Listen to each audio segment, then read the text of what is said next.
Hello, what is up, everybody? My name is Mario Pichardo.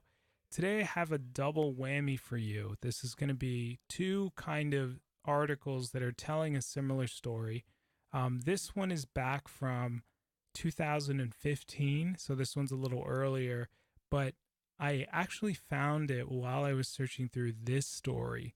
And so let's just jump straight into it. It says, forming romantic sexual relationships with robots will be widespread by 2050.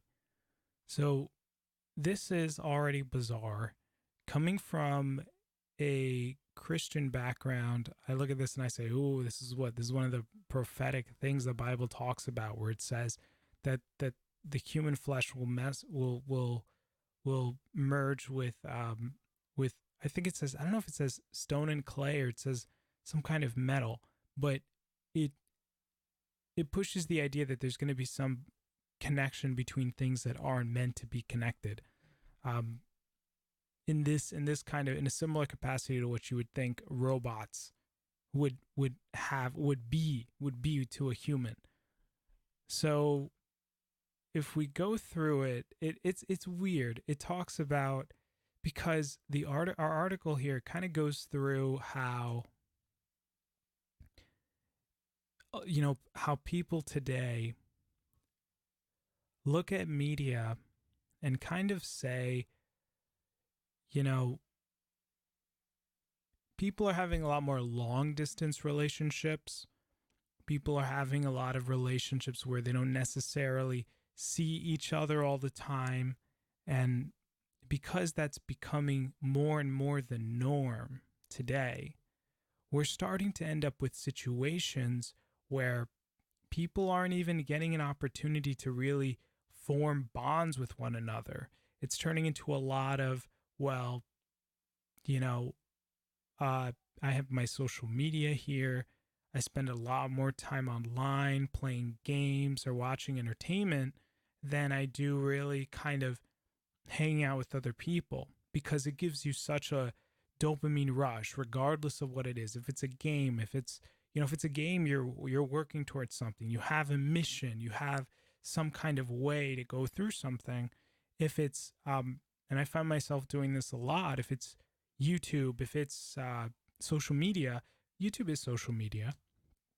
You just kind of watch a bunch of videos, or you watch a lot of shows on like Netflix. You binge and you do a lot of that, and that's really replaced, and that's kind of what we get into here on the Metro, um, is how that's kind of really pervaded a lot of people's lives, and it's replaced the value that people have really put into building real life relationships with other people. Um, and so that's kind of where this prediction comes from, that by 2050, people are going to try to find relationships with robots, because finding relationships between two people becomes harder. It becomes more difficult, primarily because you relationships can get messy. They can get uh they're not so straightforward. Other people have faults. You guys have differences of ideas or opinions, or something bad can happen between you that you really need to work out. And with the introduction of technology and social media, a lot of people find it to be a lot easier to just kind of, well, back off. And so you have a lot more ghosting. I'm sure, you've been ghosted before, or you know someone who has. And ghosting, for those of you who don't know, is really just the idea that, you're talking to someone about something. You guys maybe have a fight, you guys maybe have a disagreement, and then you just don't hear from that person for maybe ever after that. And it could be that, well, this person kind of left you because they kind of didn't feel the vibe, or they didn't want to think it was worth putting back together.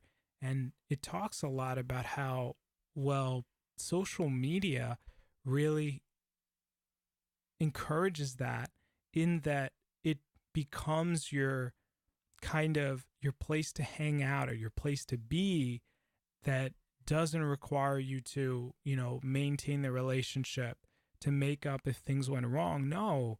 In fact, you can kind of do or say whatever you want. There's a level of anonymity, so you can kind of jump in and out of relationships, and it makes things a lot easier in that way. And so the prediction is that people will learn to love robots or seek to find relationships with robots because the robots can't not love you. The robot can be programmed to be the perfect person. But then interestingly enough, when you think about robots, they can also the issue, I think the issue with being with a robot, other than the fact that I just said that, which is so strange, being with a robot, the issue with that is that if you're with a robot, right, the robot can be programmed to, listen to your every command, but then you don't really get a sense of your own being, your own person. And it's also a very unrealistic kind of way to be. And, well, you could say, well, obviously it's a robot. And yeah, you'd be right. Yeah, it is. It's totally unrealistic because it's a robot. Because robots aren't humans. Big shocker. They're not human. And so if you're with a robot, then they constantly just agree to everything that you're upset about or say, I'm sorry to everything you're upset about. Well, that's not a good primer for actual relationships. And what happens if you kind of want to have kids? Are you going to go, is 2050 going to be the place where you can just have a baby made for you in some kind of facility where they kind of have surrogate, I don't know, baby breeding grounds or something like that, so you can actually have a real life baby? Are they going to make robotic babies that can come out of these things? I don't know. But the idea that you can have a relationship with a robot, I think really impairs, just further removes people from each other in a way that is very toxic, because if you don't have genuine human connections, humans are social creatures. They're meant to bond with each other. I just can't imagine or see a future where a robot can really be, because you're always going to know, that it's a robot. You're always going to know that it's fake, that none of this is real. And I know for me, that'd be something I couldn't get out of my head. And so it's hard for me to even imagine someone else having to do something similar.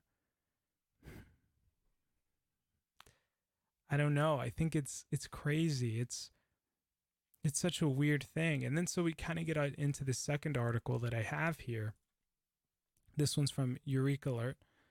It says humans can empathize with robots, which is linked to in this first article. I was interested, so I kind of dug a little bit further into it. And it's talking about how, well, people actually can form emotional bonds, or at least empathetic bonds, with robots. And so they did a couple experiments where they, for example, took a robot and made it make a painful movement, like let's say that a robot would like stub its toe, and you'd see the robot in pain, and then the human watching the robot do that would be like, oh, like would feel a sense of empathy as a result of that. They felt like they could connect with the robot in that the robot felt that kind of pain. The interesting thing is that the human was able to notice it and respond to it and kind of say, "Ooh, that sucks. I can understand that." But also that that sense of connection between the robot and the person, compared to a person and another person, the human felt less empathy for the robot, which I think is interesting only because it kind of says that, well, there is some kind of limit to it. Now, the article does go on to say that they're going to conduct future experiments to kind of see if that human empathy level can increase. And so that's interesting to think about, will humans ever really be able to form these kinds of connections with robots? We're gonna have to wait and see. But humans were never meant to meld with robots. They were never meant to be one thing. What this means for the family is that, yeah, as a building block of society in a world that was created by God, is that it's a total perversion of God's original intention for the family, where you'd have a man and a woman who both come together to raise a child. Robots can't raise children. They can't show children love. They can't show children certain things. And even if they could, through super advanced AI and just do all the right things, to know that you were kind of raised by a robot, or that your mother's a robot, or to a real human person, it's a complete destruction of what God had originally intended. And without a shadow of a doubt, I know that God looks down on these kinds of things and says, this is an abomination. So from a Christian perspective, this is scary to me. I don't know. I'm sure some people look at this and they say, yeah, I'd have a baby with a robot, and they don't see an issue with it. But this is definitely not something I'd feel comfortable with. Let me know what your guys' thoughts are on this. Let me know what you think. What's your opinion? And that's all we got for you guys about this one. If you liked the video, be sure to hit the like button. If you loved it, hit the subscribe button. Hit the bell icon so that you're notified the next time we post a video that goes live. I know I say this every single time, but also, leave a comment if you want. You don't have to do any of that stuff actually, but any kind of engagement that we have tells Facebook that, hey, this video was good enough to get engagement, so maybe we should share it with more people, that sort of thing. So if you guys like our content here, doing any sort of thing like that would help. But all right, guys, that's it for this one. I'll see you guys later.